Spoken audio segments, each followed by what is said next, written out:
दोस्तों, आपको बता दें कि भारत और मालदीव के बीच पिछले कई महीनों से रिश्ते तनावपूर्ण बने हुए थे। मालदीव के राष्ट्रपति मोहम्मद मुइज्जू के चुनाव जीतने के बाद से ही वह चीन के करीब जा रहे हैं। इससे पहले मालदीव में जितने भी राष्ट्रपति बने हैं, सबसे पहले विदेश यात्रा में भारत ही आए थे, मगर मोहम्मद मुइज्जू के राष्ट्रपति बनने के बाद ये सबसे पहले चीन की ओर भागे। वहीं जब पिछले दिनों पीएम मोदी ने लक्षद्वीप का दौरा किया और कई तस्वीरें साझा की, तो उसके बाद तनाव चरम पर पहुंच गया, जिसके चलते भारत ने अब एक बड़ा फैसला लिया है, जिससे न सिर्फ मालदीव को बल्कि चीन को भी करारा झटका लगने वाला है। दोस्तों, वैसे तो मालदीव के राष्ट्रपति मोहम्मद मुइज्जू जब से सत्ता में आए हैं, उन्होंने एक भी स्टेप ऐसा नहीं लिया जो भारत के पक्ष में हो। लेकिन हाल ही में भारत और मालदीव के बीच लक्षद्वीप को लेकर जो इश्यू क्रिएट हुआ, इससे भले ही मालदीव और भारत के रिश्ते बहुत खराब हुए हों, लेकिन इसकी वजह से भारत का लक्षद्वीप आइलैंड हाईलाइट हो गया। लक्षद्वीप की खूबसूरती ने सभी का ध्यान अपनी ओर खींच लिया और अब सरकार यहां टूरिज्म को बढ़ाने के लिए डेवलपमेंट कर रही है। खबर निकलकर सामने आ रही है कि लक्षद्वीप में भारत के बड़े बड़े इन्वेस्टर यहां इन्वेस्ट करने वाले हैं, जिसमें से सबसे पहले हमारे देश के महान बिजनेसमैन सर रतन टाटा और टाटा ग्रुप की ओर से एक बड़ा ऐलान किया गया है। आइए हम आपको बता दें कि हमारे देश के प्रधानमंत्री नरेंद्र मोदी के लक्षद्वीप दौरे के बाद लक्षद्वीप काफी चर्चाओं में है। लक्षद्वीप आने वाले समय में टूरिज्म को लेके हॉटस्पॉट बन गया है।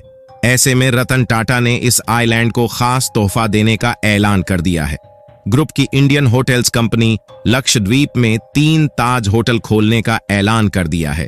साल 2026 में ये होटल पूरा तैयार हो जाएगा और फिर इसे पब्लिक के लिए खोल दिया जाएंगे। इसके साथ साथ लक्षद्वीप में बेहद खास अगत्ती एयरपोर्ट की लेंथ बढ़ाने के लिए सरकार ने L&T को 4500 करोड़ का कॉन्ट्रैक्ट दे दिया है। पिछले कुछ सालों से इंडियन आर्मी ने भारत के सामने लक्षद्वीप में स्ट्रेटेजिक एयरक्राफ्ट कैरियर को डेवलप करने का प्रपोजल रखा था। अब लंबे इंतजार के बाद पिछले 2 महीने से भारत और मालदीव के बीच चल रहे विवाद के चलते भारत बहुत तेजी से लक्षद्वीप में डेवलपमेंट करा रहा है। भारत की सबसे छोटी और खूबसूरत एयर स्टेप अगरती की लेंथ 2800 मीटर तक करने के लिए भारत ने L&T को 4500 करोड़ का कॉन्ट्रैक्ट भी दे दिया है। बहुत जल्दी अगरती को इस तरह से डेवलप कर दिया जाएगा कि यहां बहुत आसानी से टेक ऑफ और लैंडिंग हो सकेगी।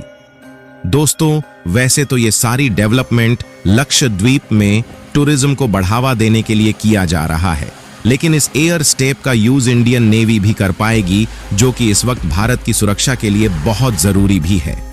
अब अंडमान निकोबार आइलैंड की तरह ही लक्षद्वीप में भी मिलिट्री ऑपरेशन शुरू हो जाएंगे, जिससे बीच में आने वाले किसी भी खतरे को हम बहुत इजीली कंट्रोल कर सकेंगे।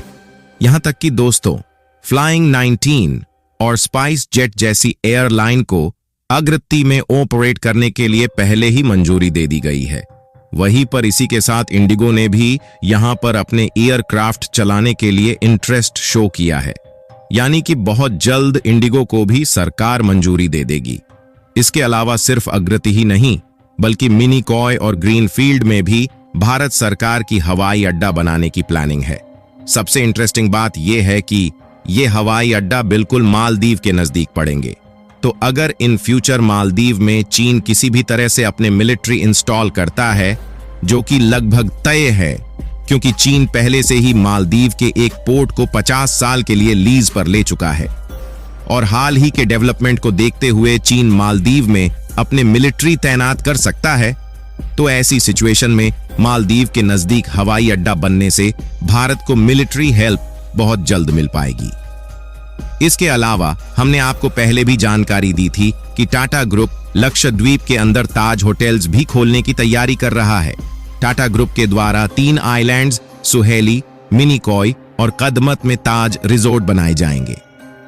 दोस्तों, इतना ही नहीं, गवर्नमेंट की तरफ से स्वदेश दर्शन योजना 2.0 के तहत भी लक्षद्वीप को शामिल कर लिया गया है।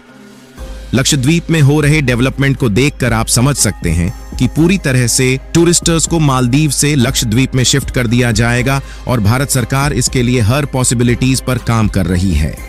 इन सभी डेवलपमेंट से चीन और मालदीव दोनों को ही तगड़ा झटका लगेगा, क्योंकि मालदीव को टूरिज्म सेक्टर में बहुत घाटा होगा तो वही चीन को हम बखूबी काउंटर कर पाएंगे। इस पर अपनी राय कमेंट बॉक्स में बताएं।